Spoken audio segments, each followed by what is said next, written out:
All right, Josh, go ahead and ask some questions about my shrine. The painting can be interpreted in many ways, but it reminds me of a soul burning off energy, becoming more and more pure in essence. What does it mean to you? What does it mean to you? Does it feel that way because there's a white circle in the middle and then there's a lot of warm triangles around it, basically the reddish color, and then it's expanding into white arrows. And this, what makes you feel that way about the painting? It's just like everything's going out from the origination point of in my how I see a soul or something, or the soul beneath the husk of the flesh and bone. That makes sense. So when I was painting this, I didn't have an original idea in my head.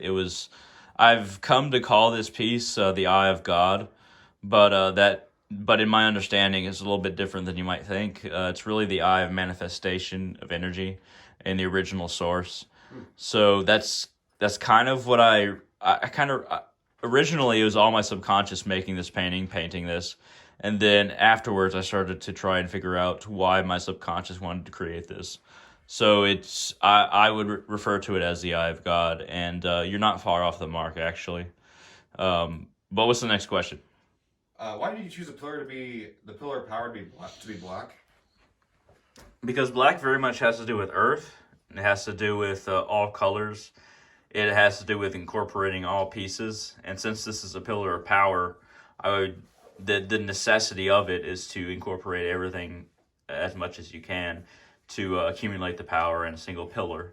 So black does soak up everything. So that definitely attributes to why I chose black as the color, and also that silver.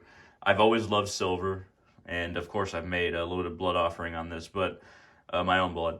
But the silver, it's probably the element, the metal that I consider the most purifying for my own energy, but also focusing, calming, but also giving power to something at the same time. So that's kind of why I chose the black and the silver. Anyway. My next question is why did you choose three candles? I mean that has significance to me in my path because it represents the Trinity.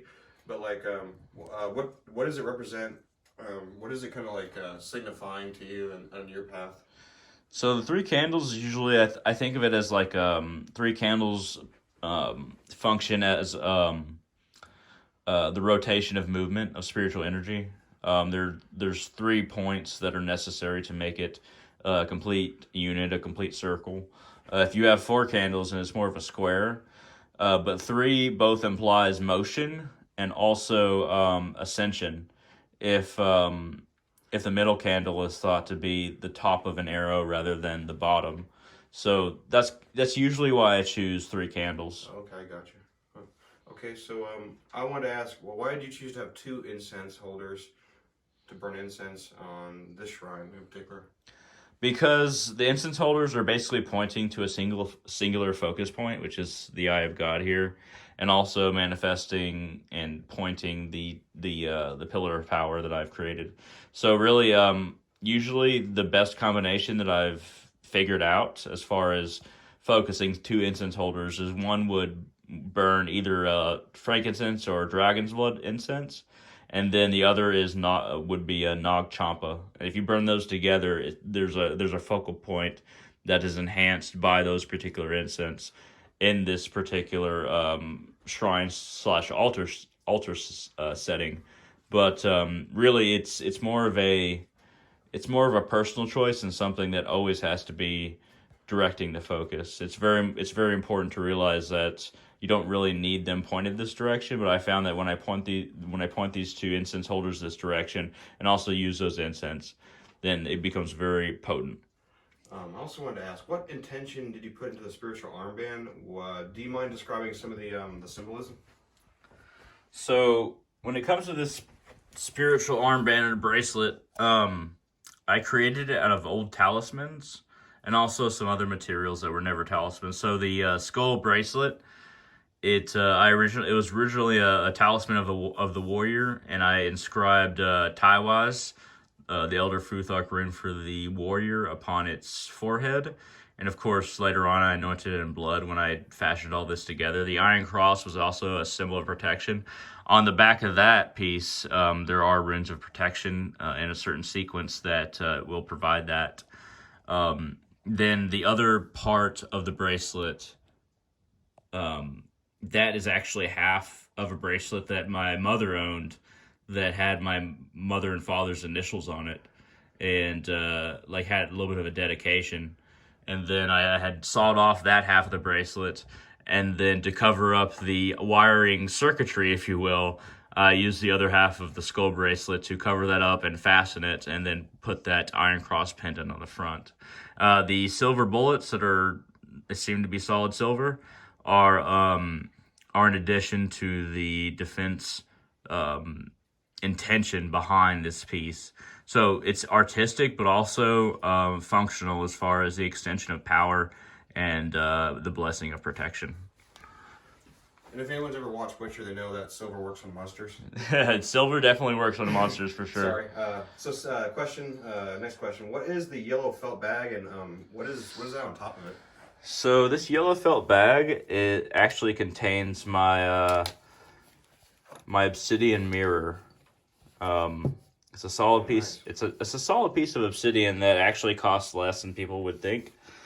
It was probably around $30 or $40, but it's a solid piece of obsidian. And then the thing on top of it is actually a here. Let me see if I can set it up here.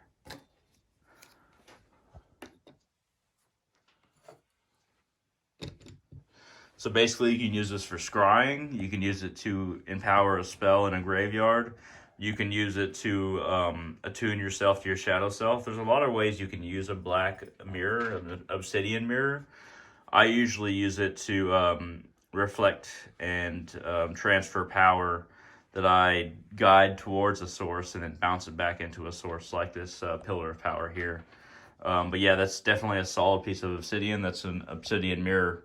At any rate, we'll do one more question. What's the last question? Let's see. Why is the arrow in the painting, one of the arrows, astray? What does it mean? What does that mean? Actually, we still got time, so we can do two more. But this one, so the one arrow being astray here is it basically breaks the cyclic cycle to where like, oh, it's a cycle and then it goes up.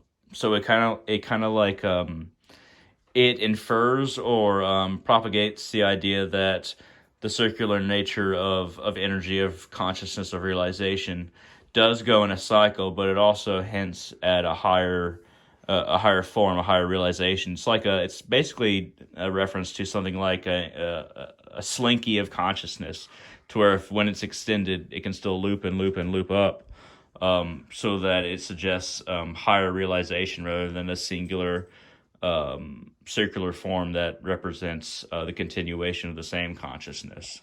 All right, one more. One more. Can we sound the bowl of cleansing? Yes.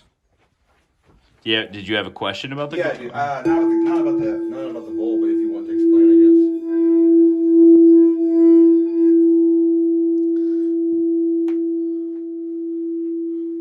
Do you mind if I ask one more question? Yeah, go ahead. Well, let me explain the bowl real quick. This is not organized. Basically, every crystal bowl that's made well is aligned to a certain chakra. This bowl is aligned to the heart chakra. And when it's rung, it purifies the heart chakra to at least some degree. At any rate, what was the last question? Last question was, what's in the black bandana? That is my Athame, my main Athame, which I'm not going to take out. But basically, okay. Athame is a ritual blade, and I only take it out either to sharpen it or to use it in ritual or for blood offering. So that one is a dagger that's modeled after the kukri sword. It's kind of bent in the middle, and it's very good steel, and it has a wooden handle. But it's very much designed in a crook fashion. So the reason why most people use an Athame like this one right here, which I use every now and then, that's straight up and down, is because it's easy to direct energy. But I found that choosing an Athame that was a little bit gray as far as like not a direct route of energy, but a powerful lightning type formation to the energy actually benefited me more. and I definitely fell in love with this kukri dagger that is my main Athame. So that's what. But yes, I would definitely recommend everybody finding an Athame, a ritual blade to use in magic and of course spiritual rituals that goes with your energy, that goes with what you feel like is the shape that really just vibes the best with your own spiritual practices or religious practices. So don't feel like you have to get a straight up and down one. You can get one that feels more natural to you.